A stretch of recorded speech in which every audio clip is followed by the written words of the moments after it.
Assalamualaikum warahmatullahi wabarakatuh.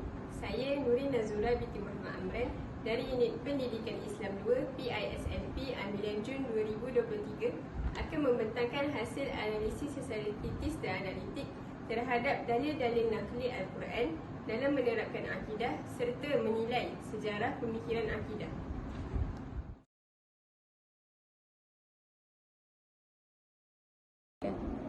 Terdapat 4 metodologi Al-Quran dalam menerapkan akidah. Yang pertama ialah membebaskan akal daripada paksaan dan taklid. Apakah itu paksaan? Paksaan berasal daripada perkataan paksa yang bermaksud perbuatan memastikan orang melakukan sesuatu. Paksaan juga merupakan tindakan memaksa atau memberi tekanan yang kuat kepada seseorang atau sesuatu untuk melakukan sesuatu yang mereka mungkin tidak mahu lakukan atau tidak bersetuju untuk melakukannya. Allah telah berfirman dalam surah Al-Baqarah ayat 256 yang bermaksud tidak ada paksaan dalam agama Islam kerana sesungguhnya telah nyata kebenaran Islam daripada kesesatan, kufur. Oleh itu, sesiapa yang tidak percayakan Taghut dan ia pula beriman kepada Allah, maka sesungguhnya ia telah berpegang kepada simpulan tali agama yang teguh yang tidak akan putus. Dan ingatlah, Allah Maha mendengar lagi Maha mengetahui. Ayat ini menjelaskan bahawa sebelum ayat 256 telah menceritakan tentang sifat-sifat Allah yang sangat agung, yang sangat hebat. Jadinya Allah cakap kalau orang tu dah tahu pasal kehebatan dia, pasal kehebatan sifat-sifat dia dan dia tak nak beriman, jadinya tiada paksaan untuk dia. Apa itu taklid?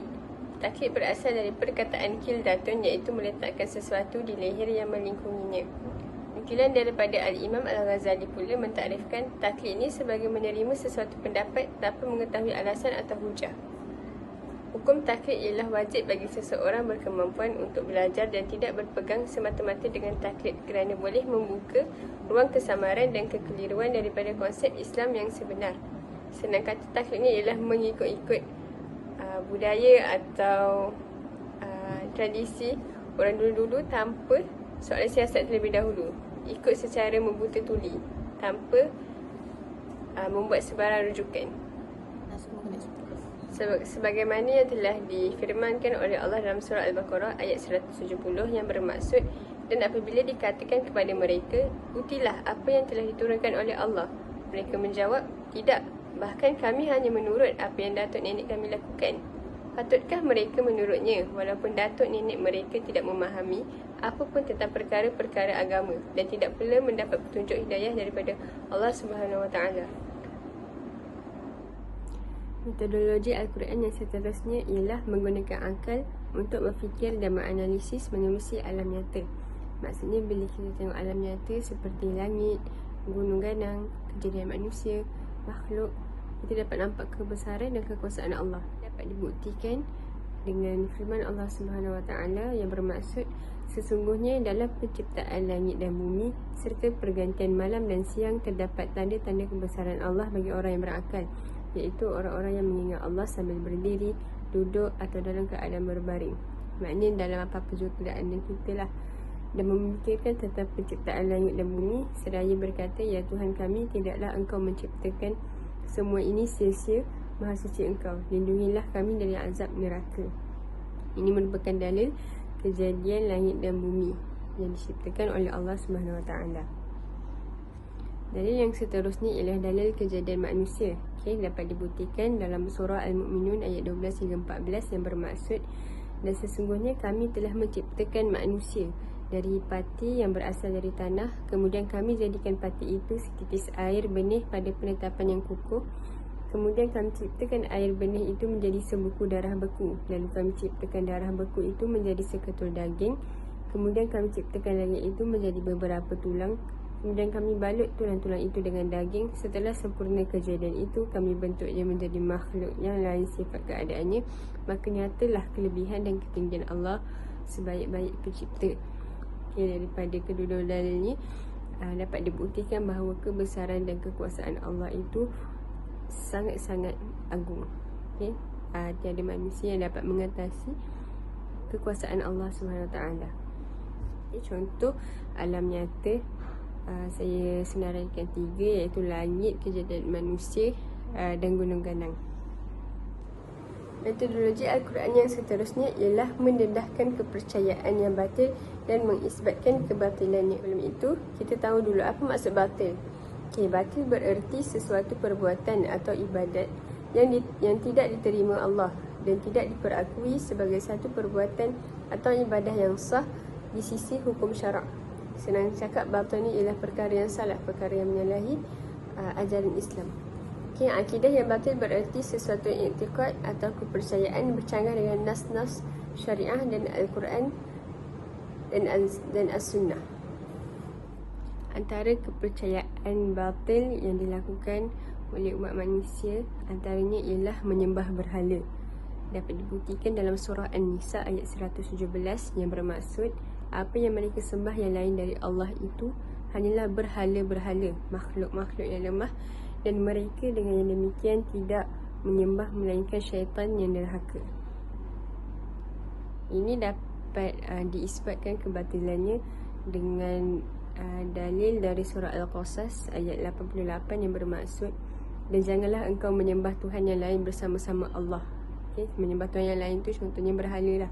Tiada Tuhan melainkan Dia. Tiap-tiap sesuatu akan binasa melainkan zat Allah. Baginya lah kuasa memutuskan segala hukum, dan kepadanya lah kamu semua dikembalikan untuk dihitung amal masing-masing dan menerima balasan. Seterusnya, mereka juga percaya bahawa Allah beranak pinak. Dapat dibuktikan dalam surah As-Saffat, ketahuilah bahawa sesungguhnya dengan sebab terpesongnya dari kebenaran mereka berkata Allah mempunyai anak, dan sungguh mereka benar-benar pendusta.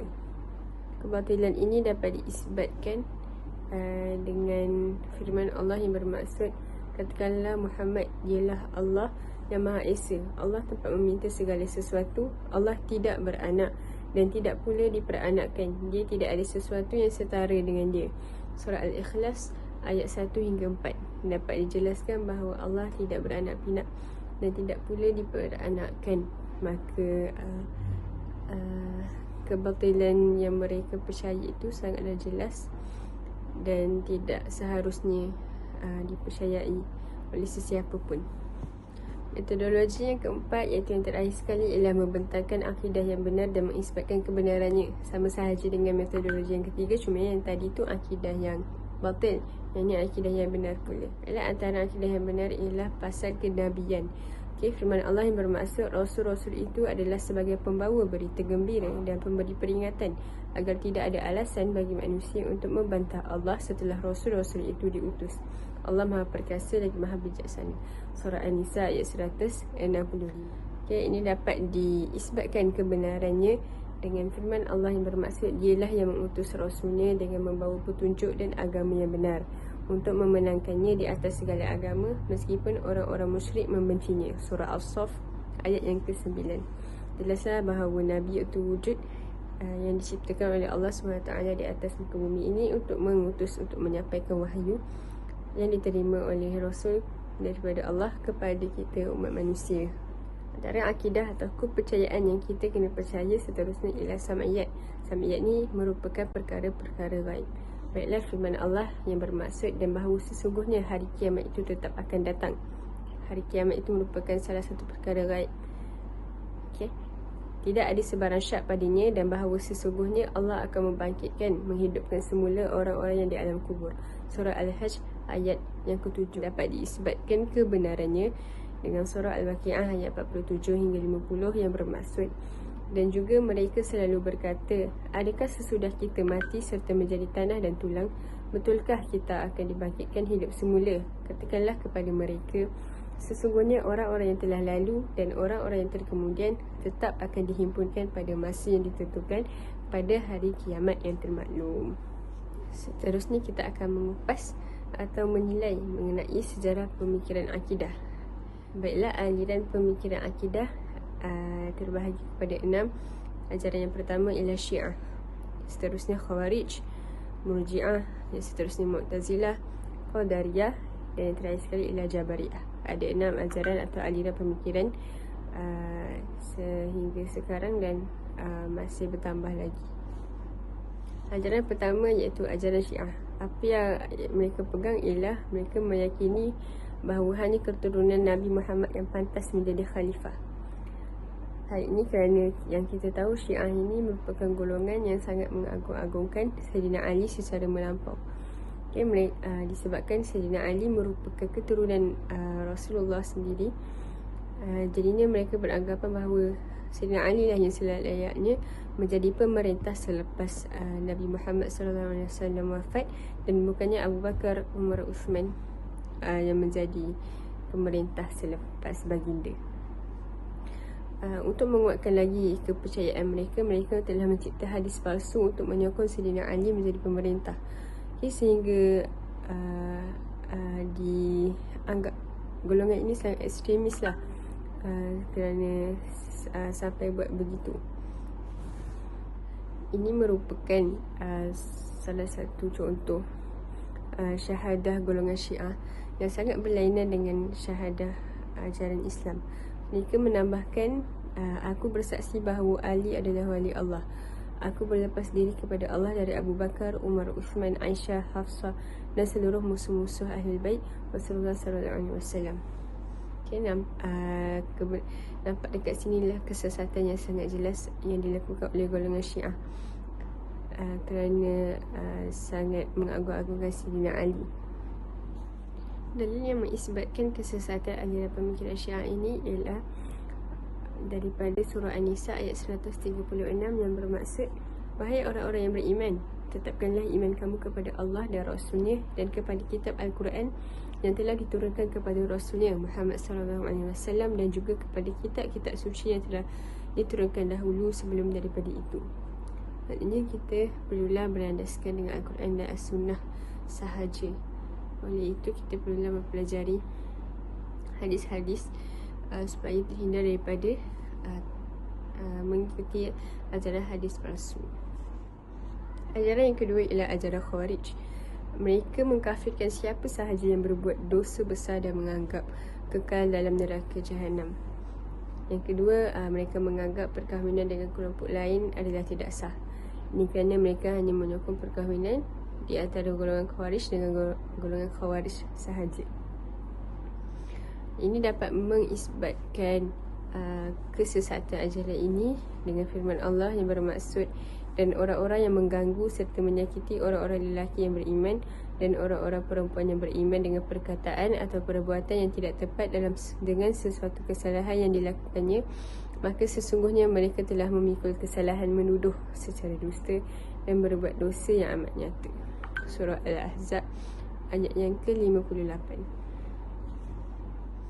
Ini dapat mengisbatkan kesesatan ajaran ini dengan firman Allah yang bermaksud, dan orang-orang yang mengganggu serta menyakiti orang-orang lelaki yang beriman dan orang-orang perempuan yang beriman dengan perkataan atau perbuatan yang tidak tepat dengan sesuatu kesalahan yang dilakukannya, maka sesungguhnya mereka telah memikul kesalahan menuduh secara dusta dan berbuat dosa yang amat nyata.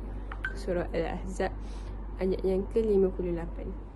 Ajaran yang ketiga yang seterusnya ialah ajaran Mu'tazilah. Pelaku dosa besar dianggap fasik, iaitu tidak dikatakan beriman dan tidak boleh dikatakan kafir. Mereka mengatakan bahawa sifat Tuhan adalah tidak berbeza dari zatnya. Mereka juga mengatakan bahawa Al-Quran itu ialah makhluk. Dapat diisbatkan kesesatan ini oleh surah Al-Luqman ayat 7 yang bermaksud, dan apabila dibacakan kepadanya ayat-ayat kami, dia berpaling dengan menyembuhkan diri seolah-olah dia belum mendengarnya. Seakan-akan ada sumbatan di kedua telinganya, maka bergembiralah dia dengan azab yang pedih. Pelaku dosa besar seharusnya disiksa dahulu dan diazab dalam api neraka Jahannam. Dapat diisbatkan kesesatan ini oleh surah Al-Luqman ayat 7 yang bermaksud, dan apabila dibacakan kepadanya ayat-ayat kami, dia berpaling dengan menyembuhkan diri seolah-olah dia belum mendengarnya. Seakan-akan ada sumbatan di kedua telinganya, maka bergembiralah dia dengan azab yang pedih. Seterusnya ialah ajaran Murji'ah. Mereka menyangka bahawa iman itu ialah yakin dengan hati dan diungkapkan dengan lidah sahaja. Yang mana kita tahu sepatutnya iman itu yakin dengan hati, diungkapkan dengan lidah, dan beramal dengan anggota badan. Jadi ni Murji'ah ini percaya bahawa amalan itu tidak diambil kira pun dalam dari segi keimanan. Mereka juga menganggap bahawa pelaku dosa yang masih mempunyai iman tidak akan masuk ke dalam api neraka. Yang mana kita tahu Allah telah menjelaskan bahawa orang yang melakukan kemaksiatan akan disiksa dan dimasukkan ke dalam api neraka dahulu sebagai balasan kepada mereka kerana tidak mentaati perintah Allah. Jadi ini sangat bertentangan dengan ajaran Islam dan Al-Quran dan serta As-Sunnah. Mereka juga menganggap bahawa iman tidak bertambah dan berkurang. Dapat diisbatkan dengan dalil dalam surah Fatir ayat ke-36 yang bermaksud, dan orang-orang yang kafir, bagi mereka neraka Jahannam, mereka tidak dibinasakan hingga mereka mati dan tidak diringankan dari mereka azabnya. Demikianlah kami membalas setiap orang yang sangat kafir. Seterusnya, aliran pemikiran Qadariyah. Manusia berkuasa atas perbuatan-perbuatannya yang baik maupun buruk mengikut kehendak dan kekuasaannya sendiri. Qadariyah ni yang kita tahu, qadar iaitu ketentuan. Adanya mereka menganggap bahawa semua yang semua yang berlaku tiada campur tangan ataupun melibatkan kekuasaan Allah. Semuanya melibatkan diri kita sendiri. Itu yang apa yang aliran pemikiran Qadariyah ni sangkakanlah. Seterusnya mereka mengatakan bahawa manusia mempunyai istita'ah atau daya yang menyebabkan ia berkuasa atas segala perbuatannya. Oleh itu ia menerima pahala atas perbuatannya yang baik atau dosa atas perbuatannya yang buruk. Maknanya tak kisah nak buat apa, ikut kemampuan kita. Contoh kalau kita nak sedekah, itu kemampuan kita, jadinya kita dapat pahala. Tapi kalau kita, contoh kita mencuri, kita dapat dosa. Jadinya dia anggap janganlah buat dosa, buatlah benda baik je sebab nanti kita dapat pahala. Tapi itu ikut kemampuan kita. Seterusnya ialah manusia sendirilah yang menetapkan perbuatannya yang baik dan yang buruk. Daya untuk mewujudkan perbuatan itu telah ada dalam dirinya sebelum ia mewujudkan perbuatannya. Dapat diisbatkan kesesatan ini dengan firman Allah yang bermaksud, dan dialah yang berkuasa atas sekalian hamba-Nya dengan tadbir dan takdir, dan dialah yang maha bijaksana serta amat mendalam pengetahuannya. Surah Al-An'am ayat yang ke-18. Allah dah jelaskan bahawa dia berkuasa atas tiap-tiap hamba-Nya, ke atas kita, kerana kita merupakan ciptaannya. Oleh itu Allah berkuasa ke atas kita, dan bukannya kita yang berkuasa atau memiliki hak ke atas kita sendiri. Tak, semuanya melibatkan kekuasaan Allah. Dan ajaran yang terakhir sekali ialah aliran pemikiran Jabariyah. Jabar ini dari segi bahasa ialah memaksa. Manusia tidak mampu untuk berbuat apa-apa. Ia tidak mempunyai daya, tidak mempunyai kehendak sendiri. Manusia tidak mempunyai kebebasan dalam melakukan sesuatu. Manusia mengerjakan perbuatan dalam keadaan terpaksa, majbur. Inilah dia orang cakap segala perbuatan kita secara terpaksa sebab Allah yang suruh. Mereka juga menganggap bahawa syurga dan neraka tidak kekal. Dalil yang mengisbatkan kesesatan aliran ini ialah sesungguhnya kami menurunkan Al-Quran ini kepadamu wahai Muhammad dengan membawa kebenaran. Oleh itu hendaklah engkau menyembah Allah dengan mengikhlaskan segala ibadat dan bawaanmu kepadanya. Tak mengikhlaskan segala ibadat, iaitu ikhlas melakukan ibadah semata-mata kerana Allah SWT dan bukannya secara terpaksa. Daripada surah Az-Zumar ayat yang kedua. Rumusan yang saya dapat melalui menganalisis metodologi dalil Al-Quran dalam menerapkan akidah dan juga menilai sejarah pemikiran akidah. Dari rumusannya ialah metodologi Al-Quran merujuk pada pendekatan atau cara memahami dan menafsirkan teks Al-Quran serta mengembangkan keyakinan akidah berdasarkan petunjuk-petunjuk yang terdapat dalam Al-Quran. Sejarah pemikiran akidah pula merujuk pada perkembangan pemahaman dan keyakinan keagamaan disebabkan oleh perubahan politik, budaya dan sosial. Jadi daripada semua ni, jelaslah bahawa penting untuk mempelajari ilmu metodologi Al-Quran. Supaya apa? Supaya mampu mengetahui aliran pemikiran akidah yang sebenarnya, supaya kita tidak terpesong dan mengelakkan diri daripada mengikut ajaran yang berasaskan hawa nafsu semata-mata. Yang kita tahu semua ajaran sesat ni semuanya berdasarkan hawa nafsu mereka sendiri. Apa yang mereka nak, mereka letakkan pegangan itu dalam ajaran yang dibawa. Oleh itu kita perlulah berhati-hati dan menimbul lebih banyak ilmu pengetahuan supaya dihindarkan daripada mengikuti segala ajaran-ajaran sesat dan hanya mengikuti ajaran yang dibawa oleh agama Islam, ajaran Rasulullah SAW yang berasaskan Al-Quran dan As-Sunnah.